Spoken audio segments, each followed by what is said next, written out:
안녕하세요. 프리미어 프로 야매 강좌의 조커스마일입니다. 타임라인 내에서 빠른 편집 팁을 한번 배우도록 할 건데요. 먼저 이제 프레임 이동입니다. 이렇게 영상 클립들이 있는데 이 세밀한 편집을 위해서는 한 프레임당 이제 이동하면서 봐야 되는데요. 일단은 가장 크게 확대를 시키면은 요 한 눈금이 있죠. 이 눈금이 바로 프레임을 뜻하는데요. 방향키로 하나씩 눌러주면 한 프레임씩 이동이 가능합니다. 뒤로도 이동 가능하고요. 한 프레임보다 더 많은 프레임을 이제 이동하고 싶으시면은 Shift를 누른 상태에서 방향키 누르시면은 이제 5프레임씩 이동하게 됩니다. 보이시죠? 2분 13프레임에서 한 번 더 누르면 18프레임, 23프레임, 28프레임. 현재 지금 시퀀스가 25프레임이어서 이제 25프레임이면 이제 1분으로 넘어가게 되는 거죠. 이런 식으로 편집이 가능합니다. 방향키를 누르면은 1프레임씩 움직이는 거는 고정인데 Shift를 누른 상태에서 더 많은 프레임을 이동시키는 거는 변경할 수가 있어요. 어떻게 하냐면은 에딧에 가셔서 Preference, 그 다음에 플레이백으로 가주시면 됩니다. 자, 여기에 스텝 포워드 백이 있거든요. 지금 현재 5프레임 설정이 되어 있죠.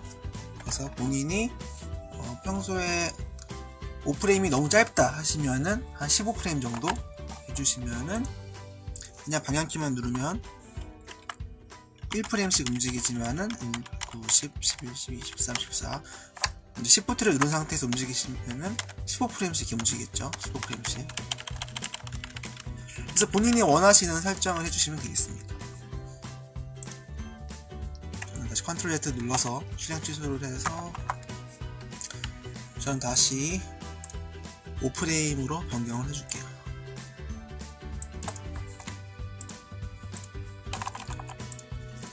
자, 그리고 영상이 이렇게 있는데 그럼 처음과 끝은 어떻게 가냐면은 방향키 위키와 아래키를 누르면은 영상의 처음과 끝으로 갑니다.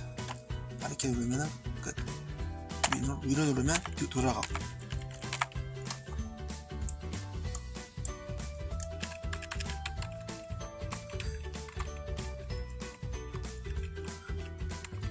클립이 멀티 채널로 중첩이 돼 있어도 채널이 하이라이트가 돼 있다면은 방향키가 먹히게 됩니다. 또 컷 편집할 때 이 Shift 키가 유용하게 쓰이는데요. 만약에 영상이 있는데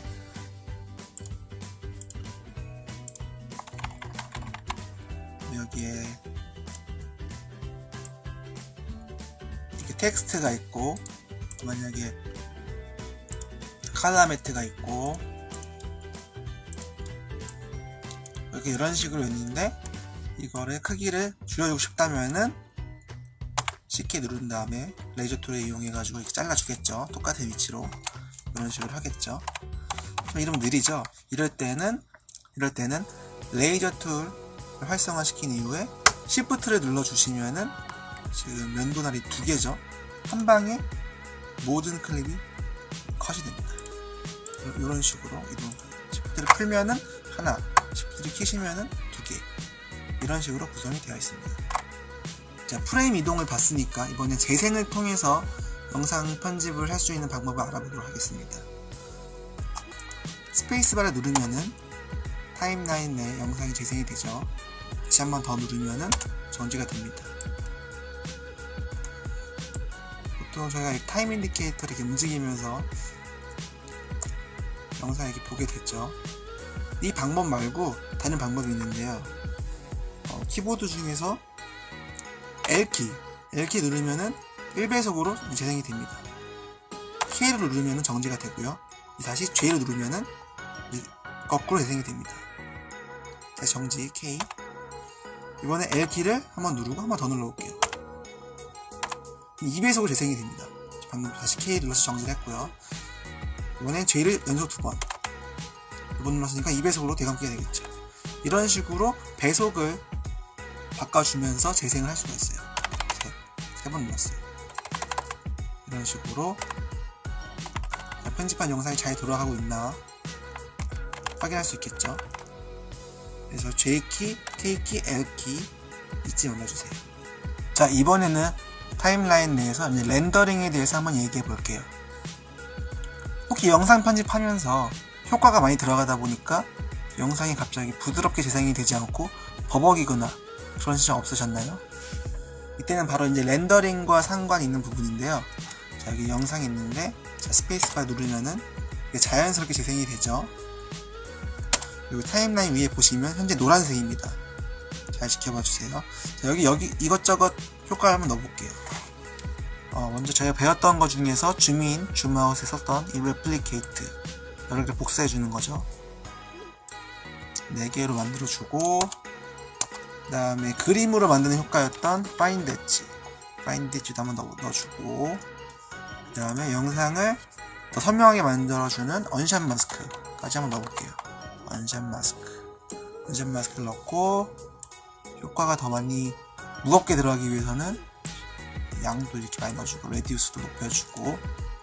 자, 일단 아까랑 차이점은 위에가 노란색에서 빨간색으로 바뀌었죠. 또 재생을 해볼게요. 스페이스바를 눌러보겠습니다. 스페이스바. 조금씩 끊기죠, 이렇게. 자, 끊기죠. 자, 그 이유를 이제 렌더링과 관련해서 설명을 드릴게요. 이 프로그램 모니터는 현재 타임라인에서 편집하고 있는 그대로를 보여주는데요. 빨간색이 의미하는 게 뭐냐면은, 자, 이 프리뷰, 한글로 하면은 미리 보기죠. 이 편집이 된 것을 그대로 보기 위해서는 렌더링이 필요하다는 겁니다. 렌더링을 해주면은 이 미리 보기를 위한 렌더링이 된 프리뷰 파일이 생기게 되고 부드럽게 재생이 되는 거였죠. 자, 렌더링을 해줄게요. 렌더링을 하는 가장 쉬운 방법은 엔터키입니다. 엔터키를 눌러주시면은 처음과 끝에 이펙트에 대해서 렌더링을 해주게 됩니다. 디테일에 보면은 몇 초 걸렸는지, 용량 얼마 정도 걸리는지 이런 식으로 되거든요.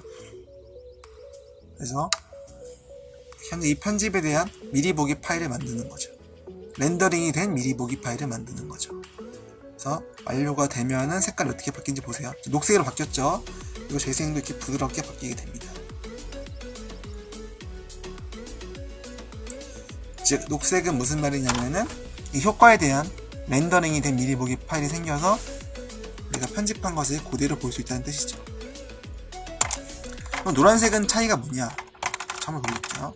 노란색은 무슨 차이냐면은 렌더링이 된 미리 보기 파일은 없어도 영상이 부드럽게 진행된다는 겁니다. 이렇게 해볼까요? 지금은 아무 이펙트가 없죠. 여기서 잠깐 아까 넣었던 파인드 엣지를 넣어볼게요. 파인드 엣지를 넣어도 빨간색으로 바뀌지 않습니다.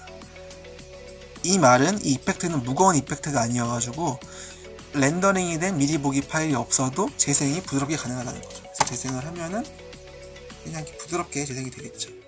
하지만 여기 뭐 이것저것 넣다 보면은 다시 또 레플리케이트를 넣을게요. 빨간색으로 바뀌었죠.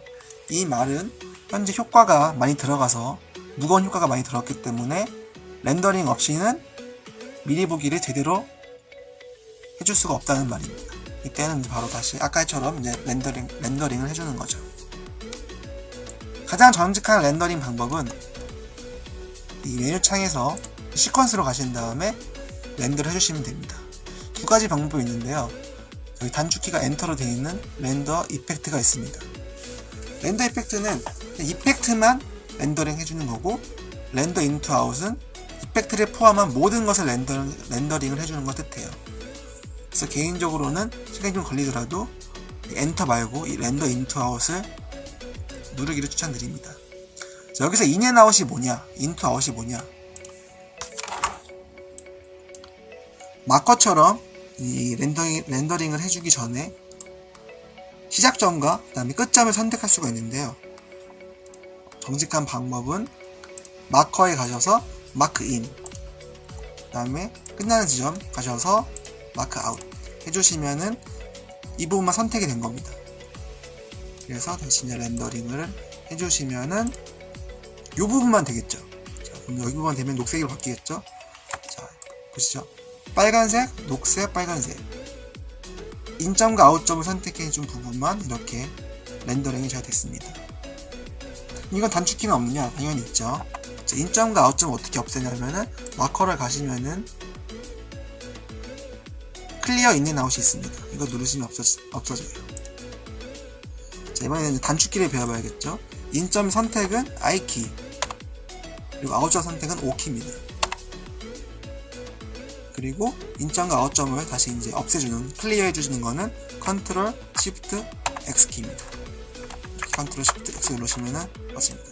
그래서 원하시는 부분이 있으면, 원하시는 부분을 렌더링 하고 싶다. 인키와 그다음에 I키와 O키를 눌러주신 다음에 시퀀스 가셔서 렌더링을 해주시면 됩니다. 이런 식으로 해주시면 되겠습니다.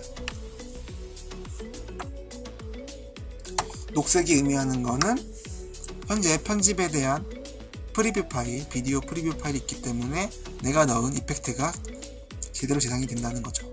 빨간 부분은 이펙트가 무거워서 렌더링을 해주지 않으면은 내가 이펙트 넣은 대로 제대로 보이지 않는다. 노란색은 효과가 들어갔지만은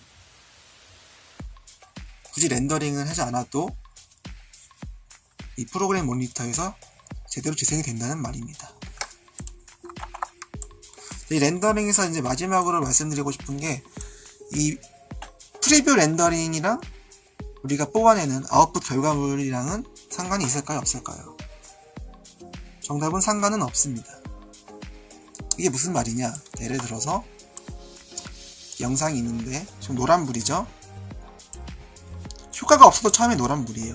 왜냐면은 렌더링을 시켜주지 않았기 때문이죠. 효과를 이것저것 넣어볼게요. 일단 이거 하나만 넣어볼게요. 자, 이 상태에서 렌더링을 하지 않고 만약에 엑스포트로 영상을 뽑아낸다면은 이 효과가 안 들어간 상태로 영상이 나올까요? 그렇지 않습니다. 이 프리뷰 렌더링은 현재 지금 내가 작업한 영상이 잘 됐나 안 됐나만 확인하는 거지 결과물이랑은 상관이 없어요. 그 말은 렌더링을 하지 않아도 결과물에서 나온다는 거죠. 그래서 빠른 편집을 위해서는 렌더링을 하고 안 하고 이제 큰 차이가 있는데요.